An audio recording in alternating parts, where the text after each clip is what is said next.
जीवन का उद्भव।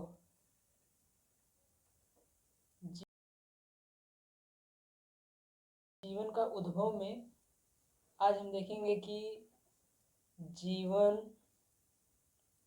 रसायन संश्लेषी उद्भव। जीवन के उद्भव में आज हम देखेंगे कि जीवन का रसायन संश्लेषी उद्भव। जीवन रसायन संश्लेषी उद्भव के जनक कौन थे? जनक कौन थे? जीवन के रसायन संश्लेषी जनक थे एआईओपरिन, जिन्होंने हमें यह बताया कि अणु, पृथ्वी जो है वो अणु के मॉलिक्यूल से बना हुआ एक प्रॉपर्टी है, जिसमें CH4 CH3 H2O और H2 इन जैसे गैसों से मिलकर पृथ्वी के प्रॉपर्टी स्वरूप में जीवन बना हुआ है।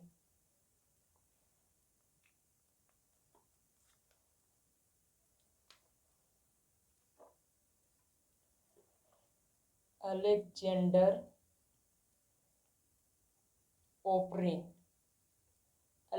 ओपरिन जो जनक थे रसायन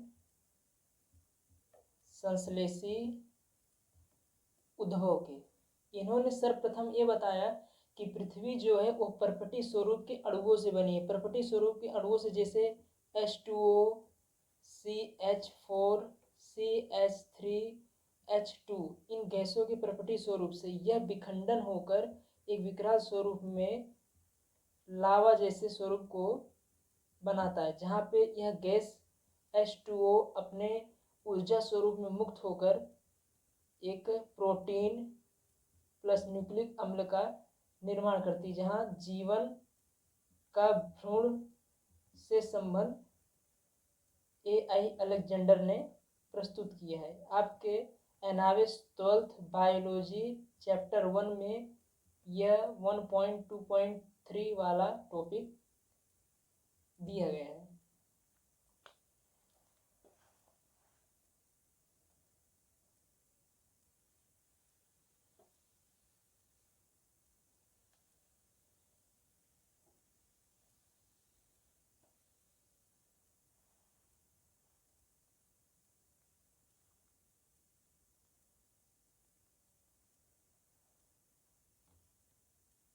AI अलेक्जेंडर, जिन्होंने यह 5 मूलभूत सिद्धांत दिए कि पृथ्वी की उत्पत्ति 5 अरब वर्ष पूर्व हुई है, जहाँ पे दूसरा सिद्धांत इन्होंने यह दिया है कि प्रारंभ में पृथ्वी गैस तथा समस्थानिक चीज़ों से बनी हुई, जैसे CH4 यह चीज़ आपस में टूटकर एक ऊर्जा प्लस ATP का निर्माण करती है। तीसरा पॉइंट अलेक्जेंडर AI कोपरिन ने दिया है कि ठंड में पृथ्वी ने प्रॉपर्टी का स्वरूप लिया। मान लीजिए कि पृथ्वी एक हमारे पास मीथेन गैस है अगर, तो मीथेन गैस आपस में विखंडन होकर वो ठंडी पृथ्वी स्वरूप में लेगी। जैसे हमारे पास नदी का प्रभाव, नदी के प्रभाव में बहने वाली सभी मलबा वो एक प्रकार का ठोस स्वरूप लेकर एक पहाड़ का निर्माण करती है। इस तरह विक्षेपित करके AI अलेक्जेंडर ने यह बताया कि जीवन का रसायन संश्लेषी उद्भव, यानी रसायन संश्लेषी उत्पन्न, जीवन के रसायन संश्लेषी। जीवन में हमें सबसे पहले CH4 H2O CH3 H2O2 जैसी गैसों से ही हमारा जीवन बना है। मैंने आपको पिछले वीडियो में बताया था कि मॉडर्न बायोलॉजी के अनुसार न चलकर हमें प्राचीन बायोलॉजी के अनुसार चलेंगे तो हमें खबर पड़ेगा कि जीवन क्या है। और यहाँ पे मैं आपको ये बता रहा हूँ कि एनाविस के चैप्टर में जो लिखा गया है कि जीवन का उद्भव इन 5 गैसों के निर्माण के द्वारा विखंडन से, जैसे हमारे पास H2O plus CH4 H2O11 6 glucose टूटकर ATP का निर्माण करती, ऐसे ही यह गैस आपस में टूट कर विखंडन होकर न्यूक्लिक का निर्माण किया है। न्यूक्लिक से हमारे जीवन में रसायन संश्लेषण, हमारे जीवन में रसायन आया, जहाँ पे यह दिया गया है कि रसायन संश्लेषी का उद्भव। यानी इस टॉपिक से हमें एक खबर पता है कि जीवन का रसायन संश्लेषी उद्भव क्या है, जहाँ पे AI अलेक्जेंडर ने यह कुछ टॉपिक्स दिया है कि पृथ्वी 5 अरब वर्ष पूर्व उत्पन्न हुई है। पृथ्वी 5 अरब वर्ष पूर्व उत्पन्न हुई है। प्रारंभ में पृथ्वी गैस अथवा रासायनिक का स्वरूप थी। तीसरा पॉइंट यहाँ पे क्या दिया इन्होंने कि तीसरा पॉइंट दिया है कि पृथ्वी रासायनिक परपटी का स्वरूप लिया है। परपटी मीन्स जैसे परपटी मीन्स पापड़ जैसा कुछ, परपटी का स्वरूप लिया। चौथा पॉइंट यहाँ पे दिया है कि हाइड्रोजन तथा मीथेन गैस पहले से विद्यमान थी। यानी पृथ्वी पर हाइड्रोजन H2 और CH4 मीथेन जैसी गैसें पहले से पृथ्वी पर विद्यमान थी। जीवन का उद्भव, जीवन के उद्भव में जीवन का वंश अगेन मैं एक बार फिर से बता रहा हूँ, जीवन का उद्भव में जीवन का रसायन संश्लेषी उद्भव, जीवन के रसायन संश्लेषी उद्भव में जहाँ पे AI जनक कोपरिन ने, AI अलेक्जेंडर इनवेंच ने यह बताया कि जीवन जो है वो गैसों का एक स्वरूप है। हाइड्रोजन, मीथेन, अमोनिया, ऑक्सीजन और यहाँ पे जल, इन गैसों के विखंडन के विकराल स्वरूप से रसायन यानी केमिकल रिलीज हुए। केमिकल के रिलीज होने से कहीं न कहीं न्यूक्लिक बना और न्यूक्लिक से हमारा जीवन हुआ।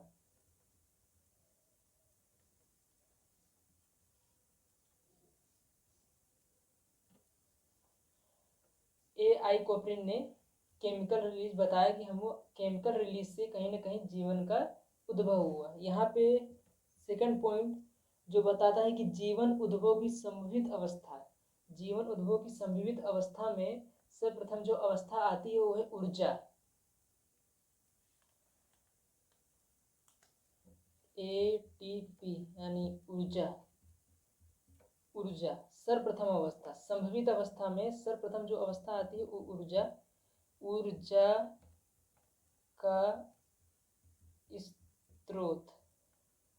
ऊर्जा के स्रोत में सबसे पहले क्या कहा जाता है कि अमोनिया है मेरे पास, मीथेन है, H2O जल है। इन सभी गैसों के विखंडन करने पर, इन सभी गैसों के विखंडन करने पर, इन सभी गैसों के विखंडन करने पर ऊर्जा प्राप्त होता है। यह ओपरिन को पता चलने पर, जब ओपरिन को यह पता चला कि AI अलेक्जेंडर ओपरिन को यह पता चला कि ऊर्जा का विखंडन होने पर, इन सभी गैसों से विखंडन होने पर ऊर्जा का निर्माण होता है, उन्होंने इसे जीवन उद्भव का प्रथम चरण माना तथा इसके मिश्रण के पश्चात प्रोटीन का बनना तथा प्रमुख ऊर्जा जैसे ATP plus DNA plus RNA, इन सभी का निर्माण के विखंडन को उन्होंने बतलाया। तो जीवन के उद्भव में जीवन का रसायन संश्लेषी उद्भव ये सर्वप्रथम आता है। जहाँ पे सर्वप्रथम जीवन का रसायन संश्लेषी में रसायन क्यों लिखा गया है, क्योंकि गैसों के विखंडन स्वरूप ऊर्जा का निर्माण होता है और ऊर्जा के निर्माण के स्वरूप जीवन का निर्माण होता है। जीवन के निर्माण हमेशा गैसों के विखंडन स्वरूप हुआ है। जहाँ पे उन्होंने बताया कि AI अलेक्जेंडर ने कि ऊर्जा के संभावित स्रोत में उन्होंने सर्वप्रथम ऊर्जा स्रोत लिखा। क्यों? क्योंकि उन्हें ये पता था कि गैसों के विखंडन के पश्चात ही ऊर्जा बनेगी।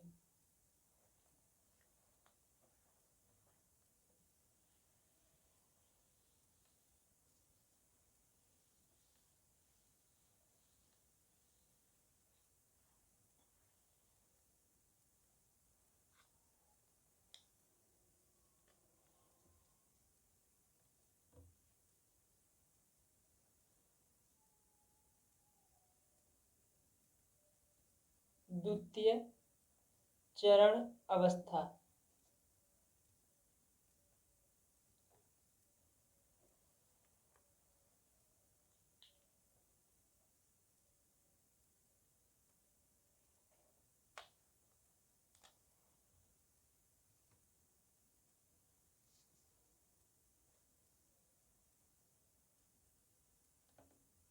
पृथ्वी पर ऐसी बहुत सी गैसें थी जिनका विखंडन अपकाल पता करना मुश्किल था। जहाँ पे अलेक्जेंडर नामक वैज्ञानिक ने हमें यह बताया कि विखंडन के पश्चात स्वरूप जीवन का उद्भव होता है। जहाँ पे इन्होंने द्वितीय चरण में बताया कि पृथ्वी पर बहुत सी रासायनिक गैसें जिनके विकसित होने से यानी जिनके संयोजित होने से प्रोटीन अणु शर्करा का निर्माण हुआ। यह सर्वप्रथम मान लीजिए मेरे पास यहाँ पे एक चैम्बर वर्ड है। जैसे मैंने चैम्बर वर्ड में यहाँ पे एक वैज्ञानिक थे जिन्होंने यह बताया कि CH4+O2 इन सब गैसों के विखंडन स्वरूप संयोजित होने से इन्होंने संयोजित की खोज ही इन्होंने की है, जिनका नाम था सर्वप्रथम स्टैनले प्लस हेरोल्ड। यहाँ पे स्टैनले प्लस हेरोल्ड का एक ग्राफ बनाया जाता है और प्लस यहाँ पे कथन ग्राफ और कथन के द्वारा दर्शाया जाता है कि स्टैनले और हेरोल्ड का द्वितीय चरण नियम जीवन के उद्भव में प्रदर्शित कीजिए या व्याख्या कीजिए। तो यहाँ पे ए आता है। CH4+O2 जैसी गैसों का विखंडन न होकर यहाँ पे इन्होंने संयोजित किया और संयोजित करके यह बताया कि ऊर्जा के स्वरूप में इनका प्रयोग होता है, जहाँ पे यह शर्करा, प्रोटीन, अम्ल तथा आदि चीजों का निर्माण किया जाता है।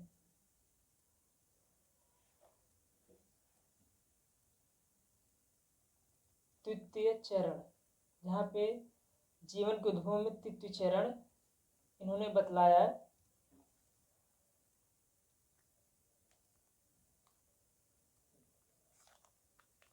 मान लीजिए मेरे पास यह ब्रह्मांड है, ये मैंने गैलेक्सी लिया है, ब्रह्मांड। इस ब्रह्मांड के केंद्र पे मैंने E-+P+ पॉजिटिव यहाँ पे इलेक्ट्रॉन यानी न्यूक्लिक लिया है। न्यूक्लिक क्यों लिया है अभी आपको बता सकता हूँ कि ब्रह्मांड CH4 CH3 या देखिए यहाँ पे बार बार गैसों का यूज हो रहा है कि जीवन के उद्भव में हर जगह गैस का प्रयोग से ही पृथ्वी के निर्माण की उत्पत्ति बताया गया है। जीवन की उत्पत्ति कहीं पे भी नहीं बताया गया है, क्योंकि जीवन की उत्पत्ति मैंने प्राचीन विज्ञान से उठाकर आपको बताया था कि जीवन की उत्पत्ति क्या होता है। इसलिए जीवन की उत्पत्ति आप मेरे पीछे वाले वीडियो में जाके प्लेलिस्ट में देख सकते हैं। यहाँ पे मैं सिर्फ आपको पृथ्वी की चरण उत्पत्ति बता रहा हूँ, जहाँ पे स्टैनले, हेरोल्ड, अलेक्जेंडर और डार्विन जैसे लोगों ने विकास एवोल्यूशन की प्रक्रिया को समझाया है। यहाँ पे मैंने ब्रह्मांड लिया है, ब्रह्मांड के केंद्र पर न्यूक्लियस मैंने इसलिए लिया है कि जो ब्रह्मांड यानी पृथ्वी के प्रपटी स्वरूप बनाया गया है उसमें कहीं ना कहीं न्यूक्लिक यानी न्यूक्लिक का एक जो सबसे अंतिम भाग होता है। जैसे मान लीजिए मेरे पास यहाँ पे ये मार्कर का इनपुट किया है मैंने, इस माइक्रोस्कोप में देखने पे इसका अंतिम भाग जो दिखेगा वो हमारा केंद्र होता है। इसलिए पृथ्वी के अंतिम भाग का केंद्र मैंने यहाँ को दर्शाया कि इलेक्ट्रॉन और प्रोटॉन ये दोनों आपस के टक्कर में ही यहाँ से ऊर्जा का निर्माण होता है। इलेक्ट्रॉन प्लस माइनस, यहाँ पे P+E-, यहाँ पे सभी गैसों का CH4O2 इन सब गैसों का विखंडन हुआ। विखंडन होने के बाद इन्होंने कहीं कहीं ऊर्जा प्लस प्रोटीन आदि का निर्माण किया। चतुर्थ अवस्था, जीवन के उद्भव में जो सबसे मेन इम्पोर्टेंट टॉपिक है चतुर्थ अवस्था, वो सिंपल है पर उसमें सबसे 5 अवस्था जो दी गई है उन अवस्थाओं को ये दर्शाएगा।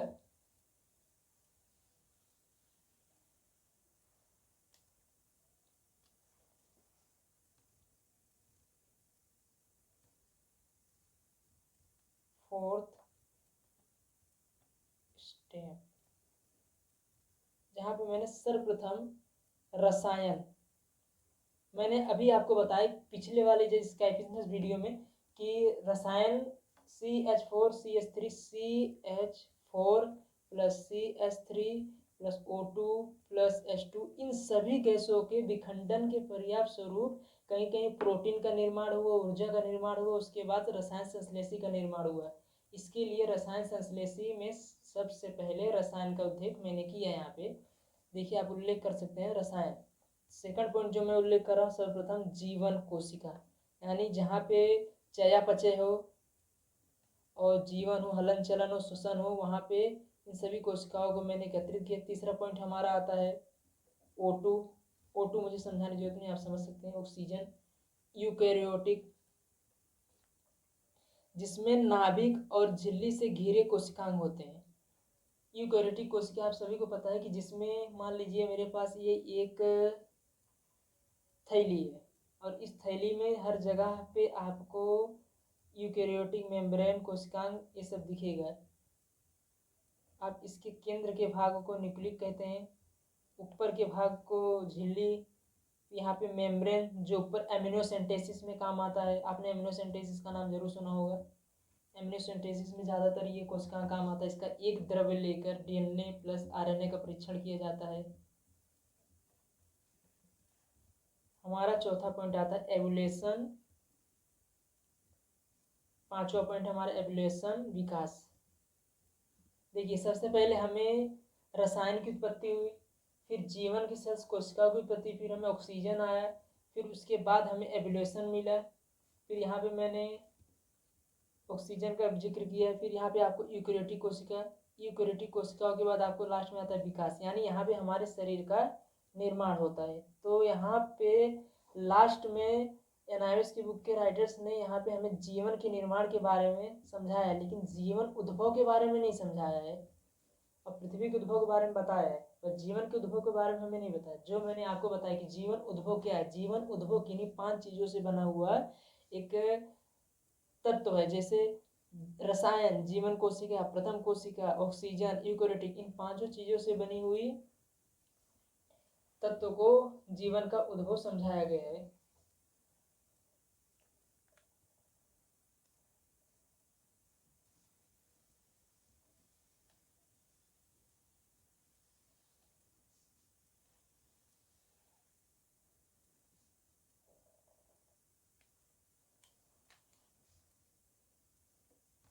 विकास, जहाँ पे विकास के कुछ प्रथम चरण दिए गए हैं।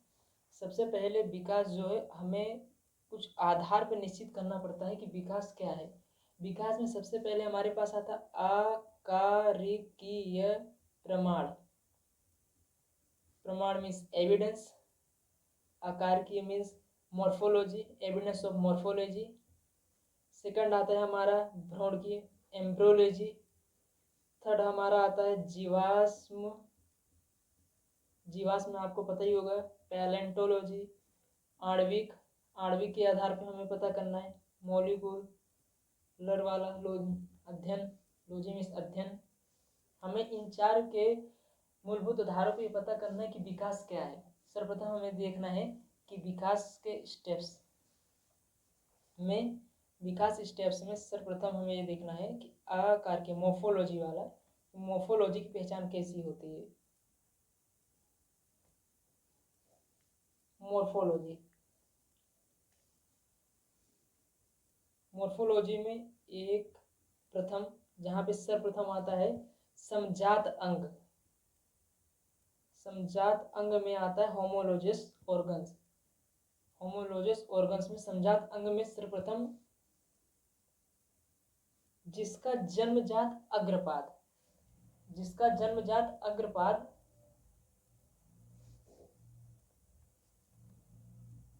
जिसका जन्मजात अग्रपाद ह्यूमरस मेटाकार्पस रेडियस संरचनात्मक स्वरूप से एक जैसे हो। मान लीजिए किसी का अंग जो है वो मेटाकार्पस, रेडियस और ह्यूमरस, ये तीनों 4 चीज़ें जो होती हैं वो एक जैसे हो, लेकिन उनके अंग भिन्न भिन्न हो। समानता एक हो लेकिन उनके अंग भिन्न भिन्न हो, वो कहलाते हैं समजात अंग। समजात अंग में जैसे मेटाकार्पस, मेटाकार्पस ये एक MBBS, रेडियस, ह्यूमरस, इंग्लिश सब यूज कर रहा हूँ मैं यहाँ पे। MBBS जैसे BHMS, इन सब चीज़ों में आने वाले इंग्लिश शब्द के इस्तेमाल, मेटाकार्पल्स, रेडियस और ह्यूमरस, ये सब तीनों चीजें समान हो लेकिन अंग देखने में अलग अलग हो, लेकिन आंतरिक अंग जो है उनके समान हो, उन्हें कहते हैं समजात अंग। समजात अंग में विकास में दूसरा पॉइंट अवशेषी अंग। अवशेषी अंग क्या कहता है, जिसको कहते हैं वेस्टिगियल ऑर्गन्स। अवशेषी अंग, वेस्टिगियल ऑर्गन्स में क्या आता है, जिन शिशु या जंतु में अपने पूर्वज का कुछ अंग। अवशेषी अंग जैसे कुछ जंतु हो गए या कुछ शिशु हो गए, उनके जीन्स, या फिर जैसे ब्लू आइस, कुछ शिशुओं में ब्लू आइस आ जाते हैं, आपने देखा ही होगा ब्लू आइस, या फिर फैमिली के ब्लैक एंड वाइट होने पर भी वाइट चिल्ड्रंस का बर्थ होना, यह अवशेषी अंग के कुछ उदाहरण हैं।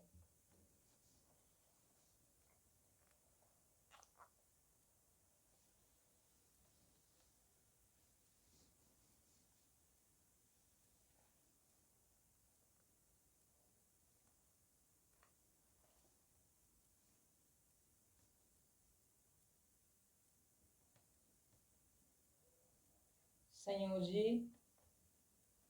कड़ी। संयोजी कड़ी क्या होता है, मान लो मैं किसी जानवर या मानव को देखता हूँ, मान लो मैं किसी जानवर या मानव को देखता हूँ, तो मुझे उसको देखने पे मुझे उसके किसी विशेष अंग का पता नहीं चलता है। मान लो मैं किसी जानवर या मानव को देखता हूँ, उसके विशेष किसी भी अंग को देखने में पता मुझे बिल्कुल नहीं चलता है। तब जैसे मान लीजिए किसी चिल्ड्रंस डायग्नोसिस करने पर उसके रोग का निष्णात हमें ना पता चलता हो, तो उस निष्णात रोग का पता हमारे रिसर्चर साइंटिस्ट करते हैं। वह रिसर्चर साइंटिस्ट 1 मिनट में हमें पुष्टि कर देते हैं कि यह डायग्नोसिस वेलनेस कौन सी चीज़ है, यानी ये कौन सी बीमारी कैसे। ऐसे ही हमें संयोजी कड़ी, यानी वो कहीं ना कहीं उनके अंगों को, यानी उनको पहले दिमाग में कहीं ना कहीं ऐसा रहता है कि ये अंग इस चीज़ से मिलता है या इस बीमारी या इस चीज़ से मिलता है, इसलिए उनको कहते हैं संयोजी। यानी वो पिछली चीज़ों को देख के आगे की चीज़ों को बता देते हैं कि यह जंतु या पादप या या मानव के विशेष अंग कौन से विशेष पिछले अंगों से मिलते थे, पूर्वजों से किससे मिलता है, अवशेषी से, इसको बोलते हैं। अवशेषी अंगों में भी यह आता है एक संयोजी कड़ी। अवशेषी अंग को देख के भी हम संयोजी कड़ियों को बता सकते हैं।